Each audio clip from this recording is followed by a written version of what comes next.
আমি সমুদ্রে যাব। তো ব্যাঙ্গালোরের সবথেকে কাছে কি সমুদ্র আছে? কি সমুদ্র আছে কাছে?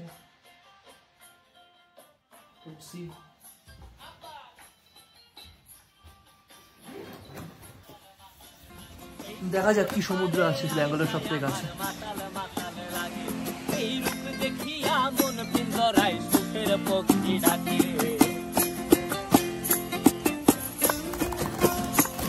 এই সাগর পারে আইসায় আমার মাতাল মাতাল লাগে, এই রূপ দেখিয়া মন পিঞ্জরায় সুখের পক্ষী রাখে।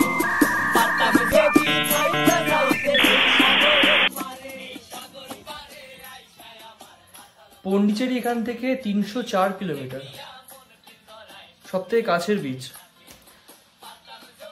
Should I try? I should.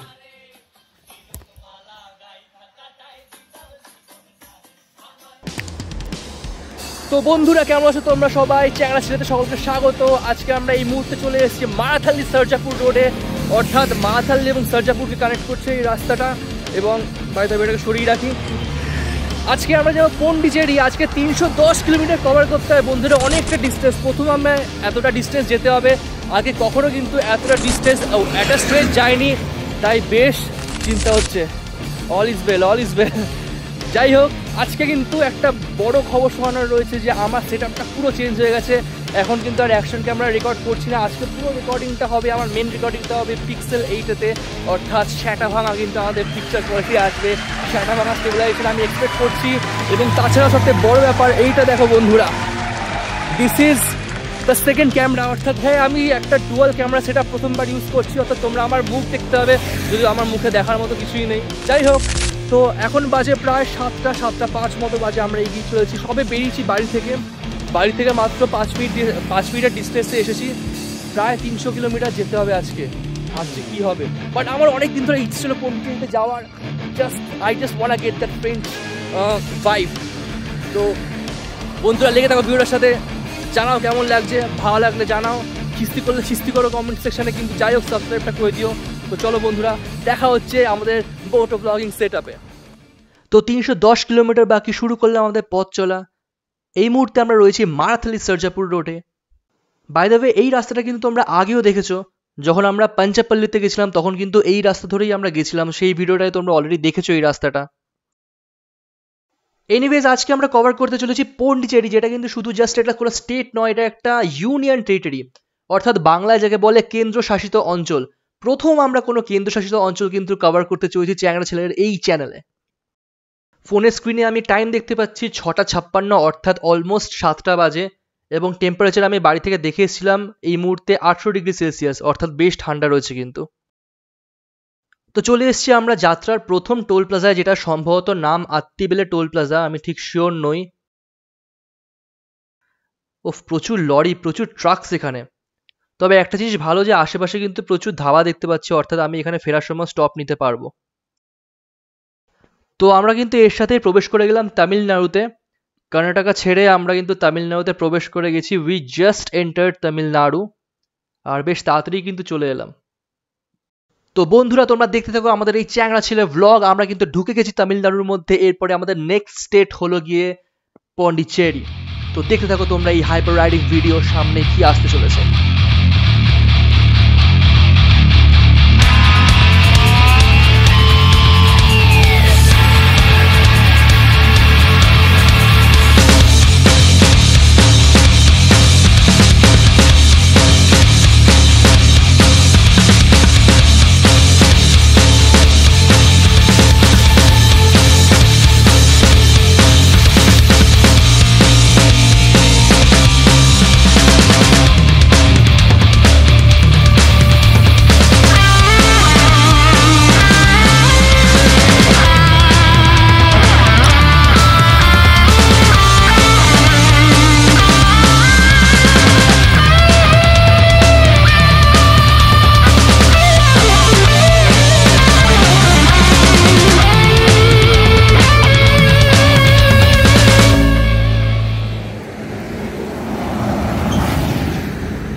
তো বন্ধুরা আমরা এখন আছি সানামাভু রিজার্ভ ফরেস্টে, এবং দুপাশে দেখতে পাচ্ছ যে পুরো জঙ্গল রয়েছে এবং হাইওয়েটা সেরা, হাইওয়েটা জাস্ট সেরা, কিছু বলার নেই আর কি। সামনে যাই না, দেখতে পাচ্ছ কিনা একটু জুম করে দেখাই, হালকা দেখা যাচ্ছে একটা বড় পাহাড়ের রেঞ্জও রয়েছে সামনে। তো এরপরে রাস্তাটা কিন্তু পুরো এরকম জঙ্গল এবং পাহাড়ে ভরা থাকবে। আমার তো সেরা লাগছে বন্ধুরা। এবং সত্যি বলতে এখানে 100-র নিচে গাড়ি নামানো খুব টাফ। এত সুন্দর রাস্তা যে 100-র নিচে গাড়ি নামানো খুব টাফ। কিন্তু সবথেকে খিল্লির ব্যাপার কোনটা দেখবে, এইটা হলো কি সবথেকে বড় খিল্লির বিষয় ভাই। এইদিকে 3টে লেন, ওদিকে 3টে লেন, 30। এখানে কি লোকজন সাইকেল চালাবে? সাইকেলও 30-এ চলবে না। প্রচণ্ড ঠান্ডা লেগেছে হঠাৎ করে, এত মানে ভোরবেলায় বেরিয়েছি তো। তো যাই হোক, আস্তে আস্তে এগোই। আর রয়েছে 250 কিলোমিটার। যা রাস্তা, তাদের স্পিড এত ভালো তোলা যাচ্ছে, রাস্তা এত তাড়াতাড়ি কেটে যাচ্ছে, ডিস্টেন্স এত তাড়াতাড়ি কেটে যাচ্ছে যে বোঝাই যাচ্ছে না। কোনো জায়গায় কিন্তু ধাবা দেখলে সেখানে দাঁড়াবো কি দাঁড়াবো না সেটা পুরোই নির্ভর করছে অনেক কিছুর ওপরে। আমি এই ব্যাপারটা বেশ চুজি, যেমন ধাবার লোকেশনটা কোথায়, সেখানে ভিড় আছে কি না, সিনিক বিউটি কেমন। কারণ আমি তো শুধু ধাবায় খেতে দাঁড়াবো না, সেখানে আমি বেশ কিছু পিকচার্সও নেবো, ভ্লগিংও করবো। তো ডেফিনেটলি এইসব জিনিসপত্র দেখেই আমি দাঁড়াই। এই ব্যাপারটা আমি যথেষ্ট কিন্তু চুজি রয়েছি। বাই দ্য ওয়ে, সামনে কিন্তু আমি দেখতে পাচ্ছি হাতির এখানে ছবি আঁকা রয়েছে, একটা হাতি করিডোর এটা। তো হাতির কি এখানে আনাগোনা রয়েছে? থাকতেই পারে, না থাকার কোনো কারণ নেই, কারণ আমরা এখন একটা রিজার্ভ ফরেস্টের মধ্যে দিয়ে যাচ্ছি, তো খুব স্বাভাবিক সেটা। কিন্তু এই রাস্তাটা যাই বল না কেন, এটা সেরা রাস্তা একটা।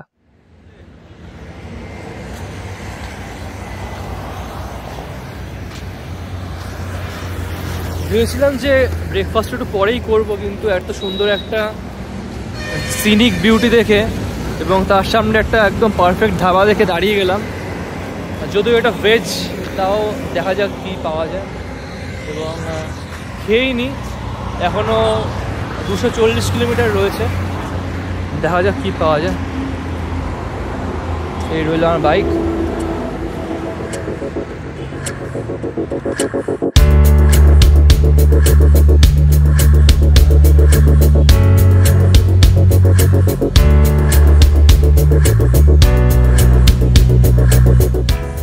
তো আমি যে জায়গাটায় এসেছি এটা খুবই সুন্দর। এখন যেহেতু সকালবেলা, সেই জন্য যেটা হচ্ছে একটু খালি। ভেজ অপশান থাকলে এখানে দোসা রয়েছে, ইডলি রয়েছে, পুরি রয়েছে। আমি একটা দোসা, একটা কফি অর্ডার করলাম। আসলে এত সুন্দর একটা জায়গা দেখলাম এখানে, একদম পাহাড়ের পাশেই ধাবাটা, তো সেই জন্য ভাবলাম যে একবার ট্রাই করে দেখি।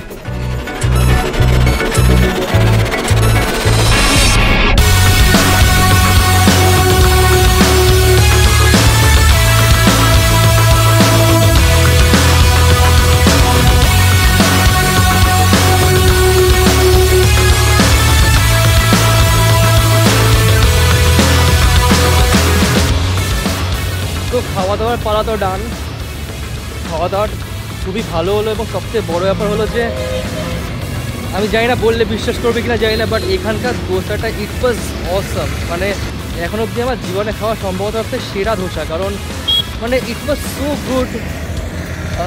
মানে আমি নিজে একজন pure non vegetarian, but still আমি আই ওয়াজ ব্লোন আউট, এত ভালো খেতে।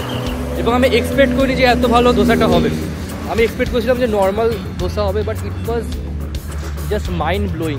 আমি খেয়ে এত শান্তি পেয়েছি, আর ইট ওয়াজ সো সাটল। এর সাথে যে কফিটাও ছিল সেটাও একদম মানে আউট অফ দ্য ওয়ার্ল্ড। জানি না যে তামিলনাড়ুর সব দোসাই এরকম হয় কিনা, বাট সত্যি আমি তো খেয়ে পুরো ব্লোন আউট হয়ে গেলাম। জায়গাটা খুবই ভালো, লিঙ্ক আমি অবশ্যই ডেসক্রিপশনে দিয়ে দেবো। তো আপাতত এখান থেকে আমাকে 240 কিলোমিটার যেতে হবে, আর দাঁড়াবো না, খাওয়া ডান। এবার অনেকটা পথ যেতে হবে।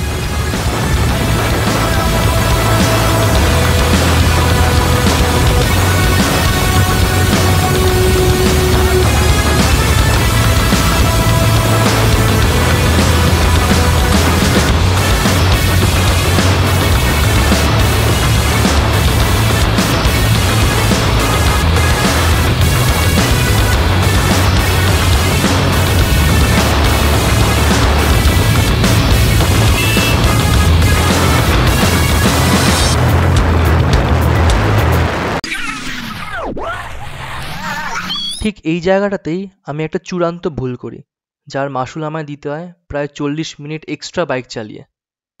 মিস্টেক।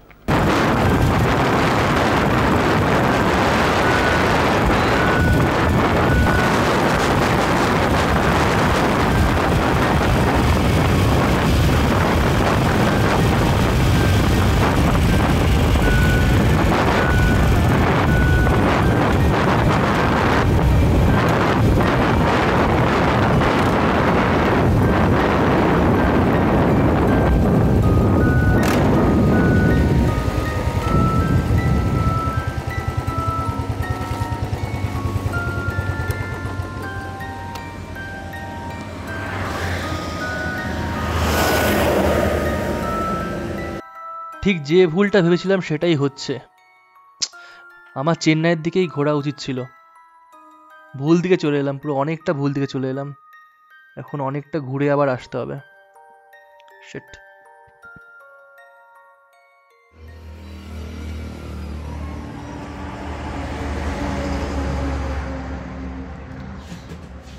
একটা সামান্য ভুল যে কত বড় সমস্যার সৃষ্টি করতে পারে সেটা আবারও রিয়েলাইজ করলাম। ঠিক যেখানটায় মনে আছে ভিডিওতে আমি বলেছিলাম যে বাঁদিকে গেলে চেন্নাই যেতে হবে এবং সোজা যেতে হবে আমাদের, ওই অংশটায় আমি আসলে গুগল ম্যাপস চেক করছিলাম না, কারণ আমি মোটামুটি কনফিডেন্ট ছিলাম যে আমার সোজাই যেতে হবে।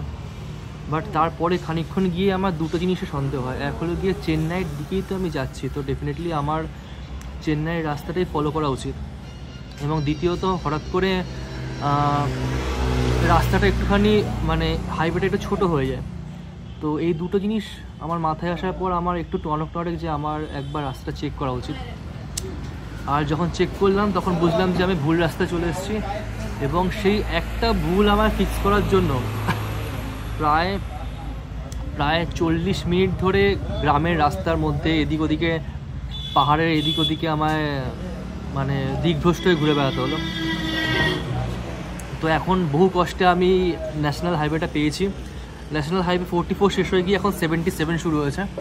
এবং এই ন্যাশনাল হাইওয়েটা, এটা দেখতেই পাচ্ছ আগের ওইটার মতো অত ভালো নয়, কিন্তু যাই হোক মেন রোডটা পেয়ে গেছি এবং অনেকটা সময় লাগবে। এখনও 197 কিলোমিটার রয়েছে, অনেকটা এক্সট্রা সময় আমার নষ্ট হলো।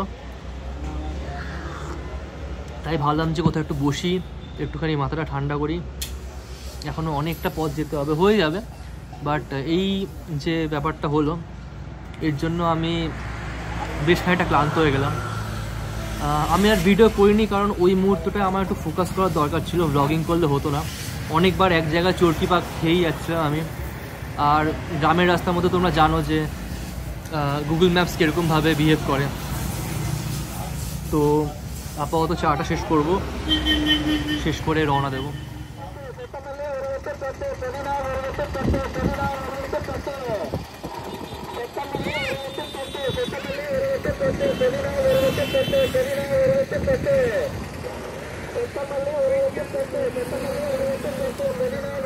একটা টোল প্লাজা থেকে একটু এগিয়ে এসেছি, একটা ডাবের দোকান দেখলাম, তাই ভাবলাম যে একটা ডাব কিনে খাই। অনেকটা ডিস্টেন্স আছে আর ব্যাটারিও বেশ খানিকটা কম, তাই আর বেশি ভিডিও করব না। একদম পন্ডিচেরি ঢোকার আগেই ভিডিও করব, এবং যদি কিছু ভালো পাই তাহলে সেটা ভিডিও করব। আমি জানি না এখানে এটা কি বলছে বা কি বিক্রি হচ্ছে। আমার কোনো তামিল বন্ধু যদি দেখে থাকে ভিডিওটা তাহলে অবশ্যই জানো, অবশ্য বাংলা বুঝবেই বা কী করে। এই আমার ডাব কাটা হচ্ছে। আমার একটু জলের দরকার ছিল, কারণ এতবার চা খেয়েছি যে পুরো ডিহাইড্রেট হয়ে গেছি। Need some water.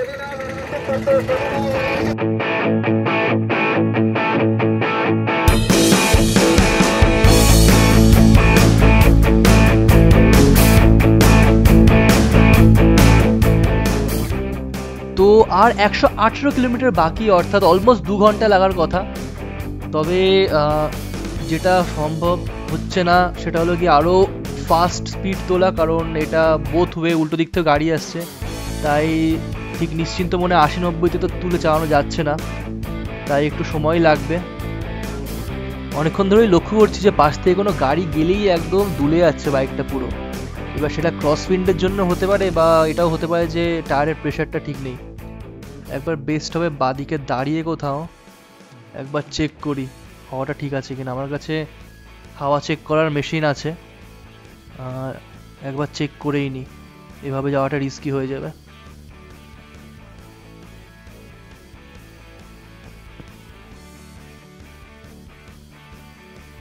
দেখি একবার ভালো করে চেক করে হাওয়ার এখন প্রেশার কত। ঠিকঠাকই আছে, দুটো চাকাতে একদম পারফেক্ট আছে, একটুও বেশি কম নেই। 25-32, সামনে 25 পেছনে 32 এরকম থাকার কথা। অর্থাৎ কোথাও প্রেশার বাড়ানোর বা কমানোর তো প্রয়োজন নেই। তার মানে যে হাওয়াটা দিচ্ছে এলোপাথারি, সেটা তো বেশ সমস্যাই করছে, সাবধানে চালাতে হবে। এ বাবা, এখানে স্ক্র্যাচ পড়লো কি করে? এই জায়গাটা কিন্তু একদম সেরা, মানে দুপাশে জঙ্গল, মাঝখান দিয়ে এরকম রাস্তা গেছে। তবে সমস্যাটা হলো যে রাস্তা অনেক বাদর আর হনুমান এরকম ঘোরাঘুরি করছে, আর এরা একদম রাস্তার মাঝে চলে আসছে। তো চিন্তা হচ্ছে যে কখনো ভুল করে একটার উপর দিয়ে চালিয়ে না দিই। কিন্তু জায়গাটার ভিউটা সেরা, ডান দিকে দেখো একটা পাহাড় দেখা যাচ্ছে উঁচু, জানি না ক্যামেরা আসছে কিনা, বাট একদম অসাধারণ। আচ্ছা আচ্ছা, ওকে, হোয়াট দ্য হেল। ওকে, এখান থেকে আমাকে ডান দিকে নিতে হবে, 1 মিনিট। আচ্ছা, এই বাসটাও তো এইদিকেই যাচ্ছে। ওকে, যাক বাঁচা গেছে, আমি এটা মিস করিনি। কারণ এরকম ভর দুপুরেও দিয়ে এরকম পাহাড়ি পাহাড়ি এলাকায় মিস করতাম রাস্তা, আবার সেই ঘুরে অনেকটা রাস্তা আসতে হতো। আবার সে আগে 1 মিনিট, এ ডান দিকে সেরা একটা কেল্লা দেখা যাচ্ছে, এটা ফোর্ট দেখা যাচ্ছে। আচ্ছা, এইটার নাম হলো গিয়ে জিঙ্গি ফোর্ট, যেটা দেখতে পাচ্ছি ম্যাপসে। বা পুরো এলাকাটাই একদম এরকম কেল্লার এরিয়া, পাহাড়ের ওপরেও একটা কেল্লা রয়েছে। বাহ, সেরা তো।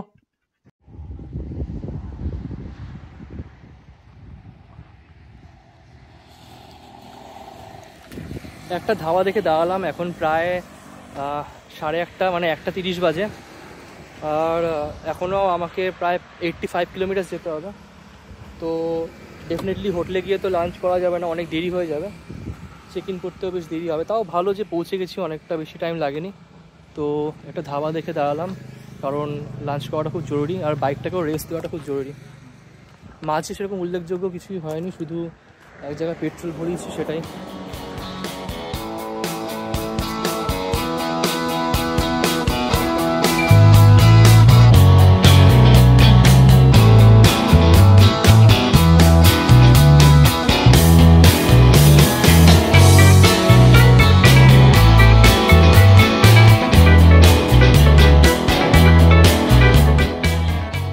তো বন্ধুরা, ফাইনালি আমরা পন্ডিচেরিতে এন্টার করছি। চ্যাংড়া ছেলের প্রথম একটা সদস্য এলো আজকে এই পন্ডিচেরিতে। আর ঠিক এই জায়গাটা থেকেই কিন্তু আমাদের বর্ডারটা শুরু হচ্ছে। এই কিন্তু আমরা পেরিয়ে গেলাম তামিলনাড়ু পন্ডিচেরি বর্ডার, এই জাস্ট পেরোলাম। কিন্তু চারপাশে কোথাও কোনো চেকপোস্ট নেই, কিচ্ছু নেই, কখন যে ঢুকে এলাম বোঝাই যাচ্ছে না। তো এনিওয়েজ, আমরা কিন্তু ঢুকে গেছি পন্ডিচেরিতে। চ্যাংড়া ছেলে 310 কিলোমিটার ক্রস করে প্রায় আমাদের 8.5 ঘন্টা লাগলো। আমরা কিন্তু পৌঁছে গেছি ব্যাঙ্গালোর থেকে আজকে পন্ডিচেরি। ফাইনালি আমাদের যে জার্নিটা ছিল পন্ডিচেরি, সেটা সার্থক হয়েছে, অসাধারণ লাগছে। এরপরে সামনে আমাদের যেতে হবে আমাদের হোটেলের দিকে। বাই দ্য ওয়ে, আমাদের কিন্তু এই ভিডিওটা আসতে চলেছে দুটো পার্টে, যার মধ্যে প্রথম পার্টটা তোমরা দেখলে, যেখানে আমি দেখালাম যে কিভাবে আমি পন্ডিচেরি এলাম। এরপরে পার্টে আমরা দেখাবো যে কি এক্স্যাক্টলি করছি। আমাদের প্ল্যান আছে ইডেন বিচে যাওয়ার, আমাদের প্ল্যান আছে অন্যান্য জায়গায় যাওয়ার।